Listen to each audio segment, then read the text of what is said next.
4장.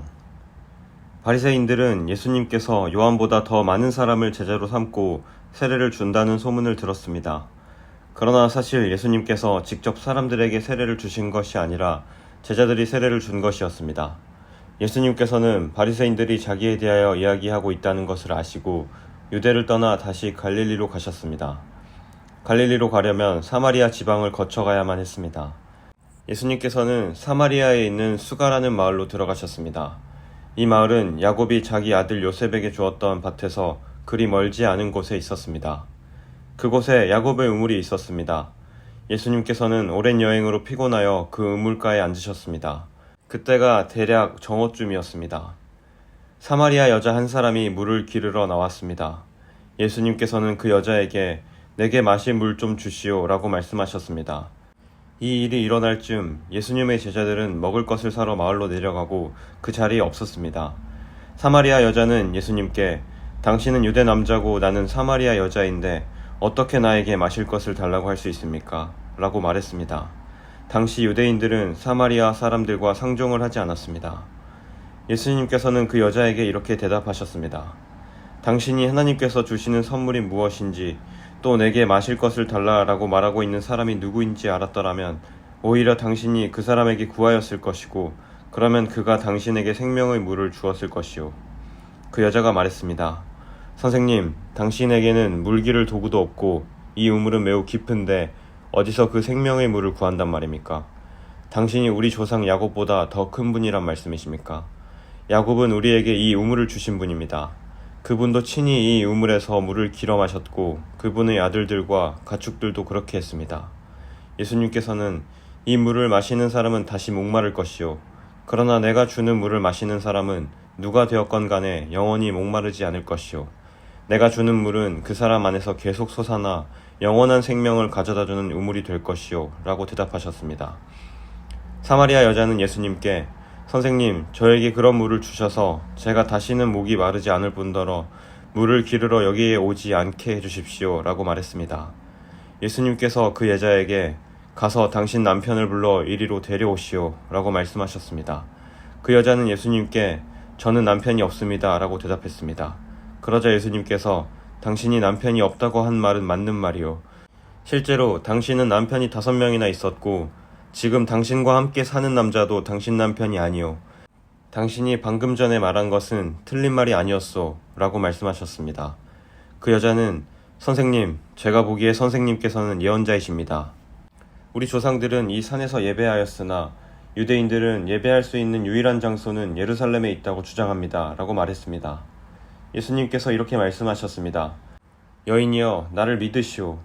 이 산에서도 아니고 예루살렘에서도 아닌 당신네들이 아버지께 예배할 때가 올 것이요.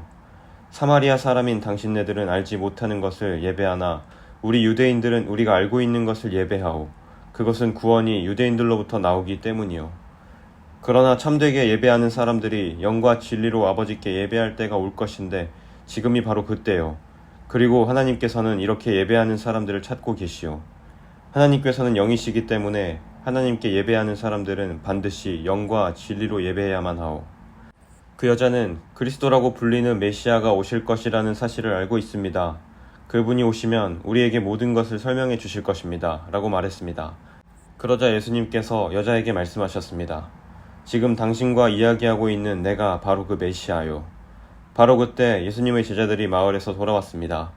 그들은 예수님께서 여자와 이야기하고 있는 것을 보고 무척 놀랐습니다. 그러나 아무도 선생님 무엇을 구하고 계십니까? 라거나 선생님 무슨 일로 그 여자와 이야기를 하고 계십니까? 라고 묻는 사람이 없었습니다.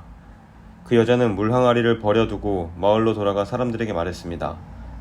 여러분, 이리 와서 내 과거의 일을 다 말해준 사람을 한번 보세요. 이분이 메시아가 아닐까요? 그러자 사람들이 마을에서 나와 예수님께로 왔습니다. 그 사이 제자들은 예수님께 선생님 음식을 좀 드시지요 라고 청했습니다. 그러나 예수님께서는 나에게는 너희들이 알지 못하는 먹을 음식이 있다 라고 대답하셨습니다. 그러자 제자들은 자기들끼리 누가 예수님께 먹을 것을 갖다 드렸을까 라고 말했습니다. 예수님께서 이들에게 말씀하셨습니다. 나의 음식은 나를 보내신 분의 뜻을 행하고 그분의 일을 완수하는 것이다. 너희들은 넉 달이 지나야 추수 때가 될 것이다 라고 말하지 않느냐? 그러나 나는 너희에게 말한다. 눈을 들어 밭을 보아라. 이미 곡식이 익어 추수할 때가 되었다.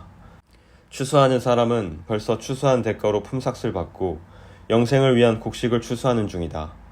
그래서 씨를 뿌린 사람은 추수하는 사람과 함께 기뻐할 수 있게 될 것이다. 그러므로 한 사람은 씨를 뿌리고 다른 사람은 추수한다라고 하는 말은 진리이다. 나는 너희들이 직접 수고하지 않은 것을 추수하라고 너희들을 보냈다.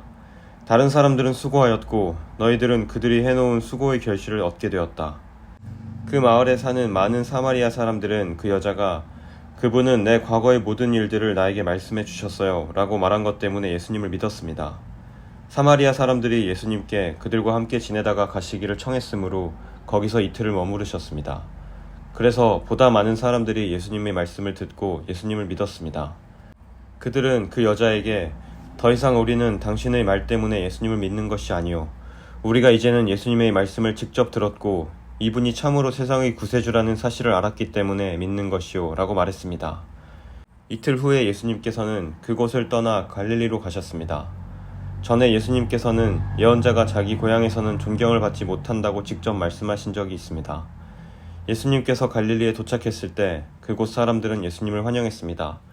왜냐하면 그 사람들은 유월절에 예루살렘에서 예수님께서 하신 모든 일들을 보았으며 또한 자신들도 유월절에 그곳에 있었기 때문입니다. 예수님께서는 갈릴리 가나를 또 방문하셨습니다.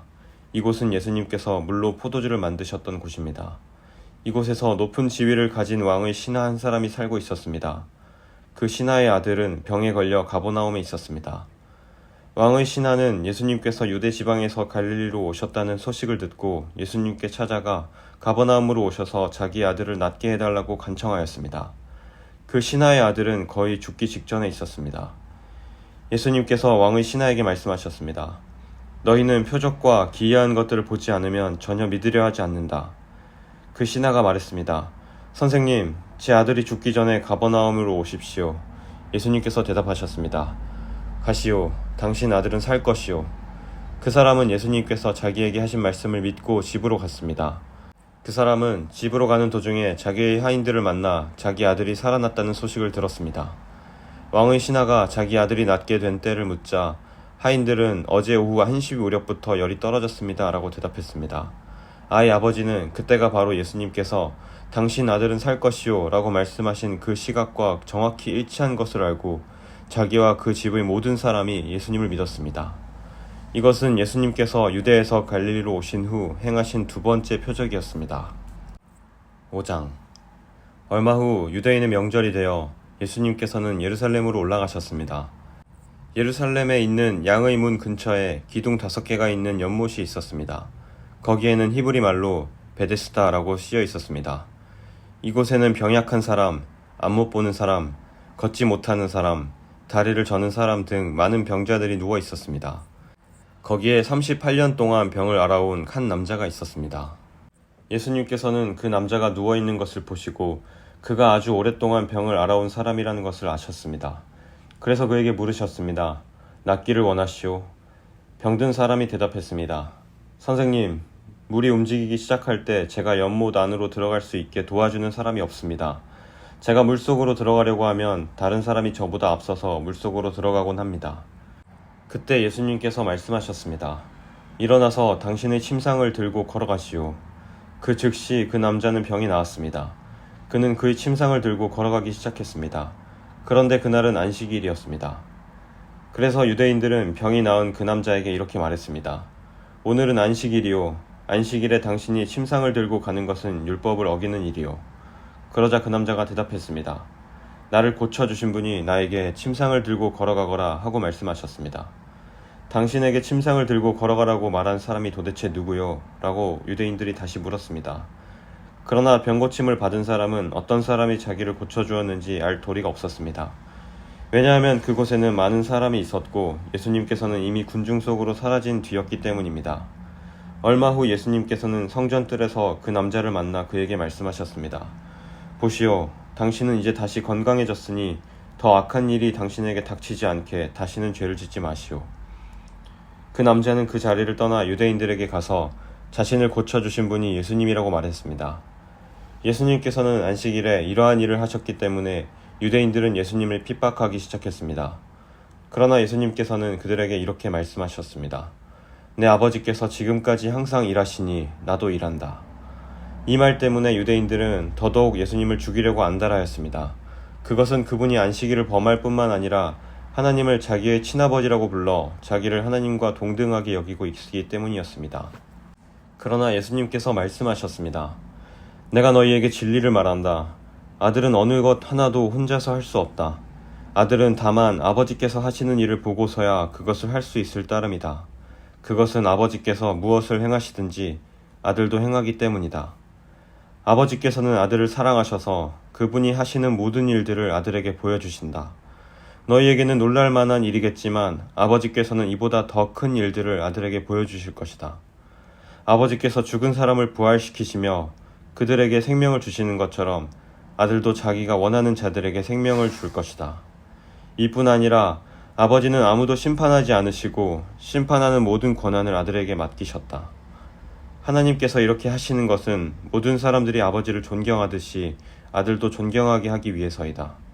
아들을 존경하지 않는 사람은 아들을 보내신 아버지도 존경하지 않는 것이다. 내가 너희에게 진리를 말한다. 누구든지 내 말을 듣고 나를 보내신 분을 믿는 사람은 영원한 생명을 얻었고 심판을 받지 않을 것이며 사망에서 생명으로 옮겨졌다. 내가 너희에게 진리를 말한다. 죽은 사람이 하나님의 아들의 음성을 들을 때가 올 것인데 그때가 바로 지금이다. 그 음성을 듣는 사람은 살 것이다. 아버지 속에 생명이 있는 것처럼 아버지께서는 아들에게도 생명을 주어 그 속에 있게 하셨다. 또한 아들이 곧 인자이기 때문에 아버지께서는 아들에게 심판할 수 있는 권한을 주셨다. 이 말을 한다고 놀라지 마라. 무덤 속에 있는 모든 사람들이 아들의 음성을 들을 때가 올 것이다. 선한 일을 한 사람은 생명을 얻기 위해 부활할 것이며 악한 일을 한 사람은 심판을 받기 위해 부활할 것이다. 나는 혼자서는 아무것도 할 수 없다. 나는 내가 듣는 대로만 심판을 한다. 그래서 나의 심판은 의롭다. 나는 내가 하고 싶은 것을 하려 하지 않고 오직 나를 보내신 분이 원하시는 것을 하려고 애쓴다. 내가 나 자신에 대하여 증언한다면 사람들은 내 증거를 참된 증거로 받아들이지 않을 것이다. 그러나 나에 대해 증언하는 다른 분이 계시니 나는 그분이 나에 대하여 증언하는 것이 옳다는 것을 안다. 너희가 요한에게 사람을 보냈고 요한은 너희에게 진실되게 증언하였다. 그렇다고 해서 내가 사람에게서 증언을 받은 것은 아니다. 내가 이런 말을 하는 것은 너희가 구원을 얻을 수 있도록 하기 위해서이다. 요한은 타오르면서 빛을 내는 등불이었다. 너희는 잠시 요한의 빛 가운데서 기뻐하기를 원했으나 내게는 요한의 증언보다 더 큰 증언이 있다. 아버지께서 나에게 하라고 주셨고 지금 내가 행하고 있는 일들이 아버지께서 나를 보내신 것을 증언한다. 나를 보내신 아버지께서 친히 나를 증언해 주셨다. 너희는 지금까지 그분의 음성을 듣지도 않았고 그분의 모습을 보지도 않았다.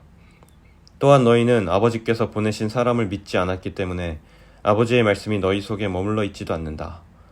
너희는 성경에서 영생을 얻을 수 있다고 생각하여 성경을 부지런히 연구하고 있는데 바로 그 성경이 나를 증언하는 것이다. 하지만 너희는 영생을 얻기 위해 나에게 오는 것을 거절하였다. 내가 사람에게서 영광을 받으려는 것이 아니다. 나는 너희가 어떤 사람인지 안다. 너희에게는 하나님을 사랑하는 마음이 없다. 나는 나의 아버지로부터 받은 권세를 가지고 왔으나 너희는 나를 받아들이지 않는다. 그러나 다른 사람이 자기의 권세를 가지고 온다면 너희는 그를 받아들일 것이다. 너희는 너희끼리 영광 받는 것을 좋아하면서도 하나님께로부터 오는 영광을 얻는 일에는 힘을 쓰지 않으니 너희가 어떻게 나를 믿을 수 있겠느냐. 내가 아버지 앞에서 너희를 고소할 것이라고 생각하지 마라. 너희를 고소하는 사람은 바로 너희가 소망을 두고 있는 모세이다. 너희가 모세를 믿었다면 나를 믿었을 것이다. 왜냐하면 모세가 기록한 것이 나에 관한 것이기 때문이다. 너희가 모세의 규를 믿지 않는데 내가 말하는 것을 어떻게 믿을 수 있겠느냐.